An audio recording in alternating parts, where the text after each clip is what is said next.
இது ஞாயிற்றுக்கிழமை. நானும் அவரும் இன்றைக்கி ஒரு வளைகாப்பு ஃபங்க்ஷனுக்கு போகிறோம். அதனால் பசங்களுக்கும் அப்பாவுக்கும் வந்து சமைச்சு வச்சிடலான்ட்டு காளான் குழம்பும் சாப்பாடு, எக்கு, இதெல்லாம் ரசம் இதெல்லாம் வச்சு ரெடி பண்ணி வச்சாச்சுங்க.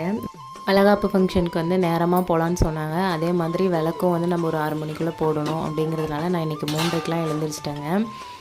எழுந்திரிச்சு ஒரு 4:30க்குள்ளெல்லாம் சாப்பாட்டு வேலை முடிஞ்சு, அப்புறம் துணியும் வாஷிங் மிஷினில் போட்டு அடுத்து பாத்திரம் விளக்கியாச்சுங்க. அதுக்கப்புறம் வாசலுக்கெல்லாம் கூட்டி சாணி தெளித்து விட்டுட்டு அடுத்து கோலம் போட்டு விளக்கும் ஏற்றியாச்சுங்க. அப்புறம் விடியறதுக்குள்ளேயே வீட்டு வேலையெல்லாம் முடிஞ்சுங்க. எங்கேயாவது வெளியே போகிறதுனாவே மடன்னு 2 மணி நேரத்தில் எல்லா வேலையும் முடிஞ்சிருங்க.